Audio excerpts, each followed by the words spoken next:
Assalamualaikum warahmatullahi wabarakatuh. Saudara-saudariku yang dimuliakan Allah Subhanahu wa taala, keluarga mukmin yang berbahagia. Kita ada di kesempatan yang sangat sakral, sangat mulia, sangat baik. Ini adalah kesempatan yang mahal karena Al-Qur'an begitu luar biasanya sampai menyebut tema pernikahan sebagai sebuah tema yang istimewa, seistimewa ketika Allah mengambil perjanjian kepada masyarakat Bani Israel sehingga disebut sebagai mitsaqon ghalidha, sebagai sebuah ikatan yang sangat kuat dan kokoh. Alhamdulillah, segala puji bagi Allah Subhanahu wa taala yang mempertemukan kita karena iman, dan salawat salam semoga terhadir pada Rasulullah Muhammad sallallahu alaihi wasallam yang keluarga beliau adalah keluarga teladan, keluarga istimewa yang menjadi contoh luar biasa untuk semua kita, untuk keteladanan bagi keluarga kita semuanya. Di dalam kesempatan yang istimewa seperti ini adalah sebuah kesempatan mahal untuk kita memandangi kembali keluarga kita masing-masing, karena Allah Subhanahu wa taala sudah memberikan sebuah garis tentang yang diselipkan dalam doa kita. Allah berfirman dalam surat Al-Furqan ayat 74, walladzina yaquluna rabbana hablana min azwajina wa dzurriyyatina qurrata a'yun waj'alna lil muttaqina imama. Orang-orang yang beriman itu doanya adalah, ya Allah Rabb kami, anugerahkan kepada kami pasangan dan keturunan. Jadi ada dua hal yang kita minta di keluarga kita. Ya, bagian dari doa kita adalah pasangan kita, ini kita dulukan, kemudian keturunan kita, anak-anak kita. Kita minta pada Allah bahwa kedua-duanya kelak menjadi orang yang menyejukkan pandangan mata. Kemudian kalau sudah menyejukkan pandangan mata, setelah menyejukkan pandangan mata, kemudian kelak jadikan kami pemimpin bagi orang-orang yang bertakwa. Ini satu hal yang luar biasa ketika Allah Subhanahu wa taala mendahulukan tema keluarga, pasangan, maka semestinya pasangan suami istri adalah pasangan yang terus berupaya untuk menjadi orang yang baik, menyejukkan pandangan mata bagi pasangannya dengan semua makna yang terkandung di dalamnya, agar kemudian berikutnya ketika punya keturunan, maka keturunannya adalah keturunan yang juga baik, menyejukkan pandangan mata seperti yang ada di rumah itu. Dan kalau sudah menyejukkan pandangan mata, baru tema yang kedua. Kalau sudah menyejukkan pandangan mata, tema yang keduanya adalah tentang tema kepemimpinan.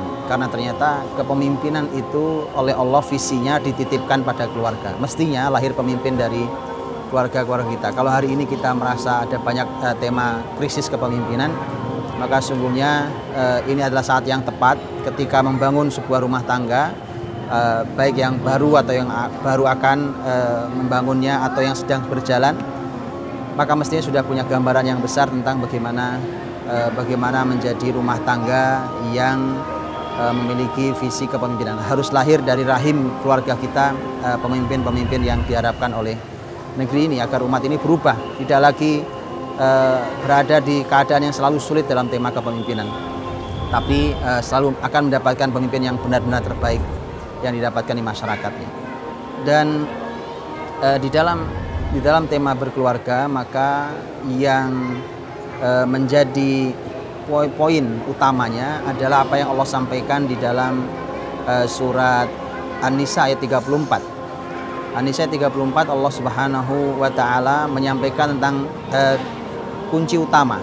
Jadi karena pernikahan itu isinya adalah dua orang yang menjadi satu tapi tetap dua, yaitu suami dan istri, maka tadi di surah Al-Furqan permintaannya juga dua, pasangan kemudian keturunan, menyejukkan mata kemudian jadi pemimpin.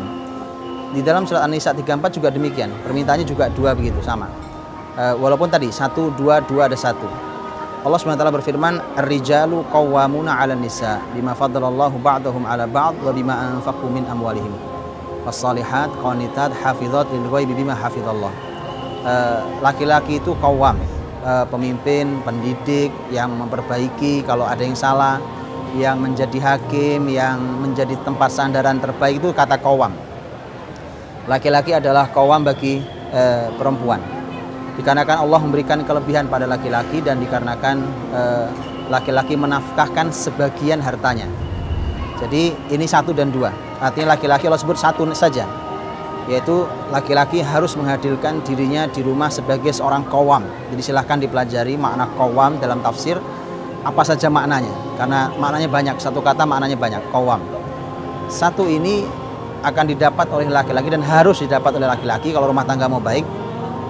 Syaratnya dua, yaitu laki-laki harus punya kelebihan dan laki-laki harus menafkahkan sebagian hartanya bagi istrinya. Kemudian yang kedua adalah tema istri, fas-solihat.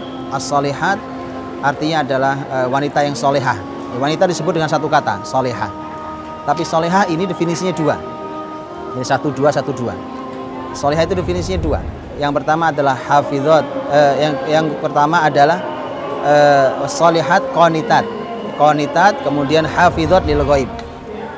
Hafidhot lil ghaib. Jadi qanitat artinya adalah tunduk dan taat pada aturan Allah, pada suami dan seterusnya. Ini adalah qanitat. Kemudian hafidhot itu menjaga dirinya dari dikarenakan Allah menjaga suaminya di luar sana. Jadi wanita disimpulkan dengan satu kata, yaitu solehah, dengan syarat dua, yaitu tunduk dan ketaatan itu. Kemudian yang kedua adalah menjaga dirinya. Makanya kalau laki-laki didefinisikan sebagai qawwam, perempuan ternyata didefinisikan sebagai solehah. Kalau ini dijalani dengan baik, maka kita akan menjumpai dalam tanda kutip sebuah keanehan di rumah kita. Keanehannya istimewa, yaitu kalau kita sering mendengar di rumah tangga lain ada masalah ini, masalah itu, sulit menangani ini, sulit menangani itu, dan seterusnya, kita akan bertanya-tanya kenapa di rumah saya kok tidak ada semua. Itu kalau kita jalankan dengan sangat baik dua hal ini, yang ayat An-Nisa 34 itu.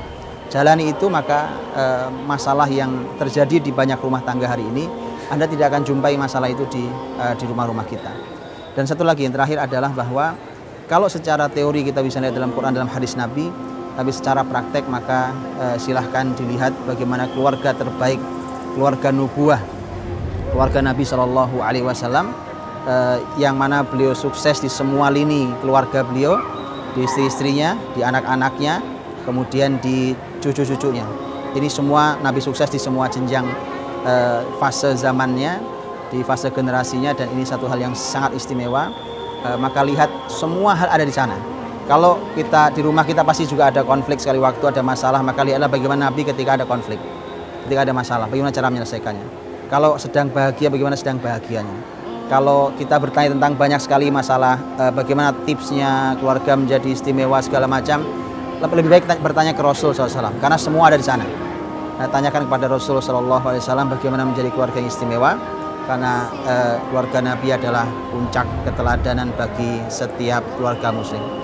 Wallahu a'lam bishawab. Dan saya berdoa secara khusus untuk saudara-saudari saya yang hari ini sedang berbahagia dipertemukan Allah dalam ikatan yang suci, ikatan yang baik yang disaksikan oleh Allah Subhanahu wa taala, yaitu saudara saya Eko dan saudari saya Lilis. Semoga Allah Subhanahu wa taala memberkahi awal langkah ini. Barakallahu laka wa baraka alaika wa jama'a bainakuma fi khair. Rabbana hab lana min azwajina wa dhurriyyatina qurrata a'yun waj'alna lil muttaqina imama. Allahumma ja'alna muqimis shalah wa min dhurriyyatina Rabbana wa taqabbal du'a. Subhanakallahumma bihamdik asyhadu an la ilaha illa anta astaghfiruka wa atubu ilaik. Assalamualaikum warahmatullahi wabarakatuh.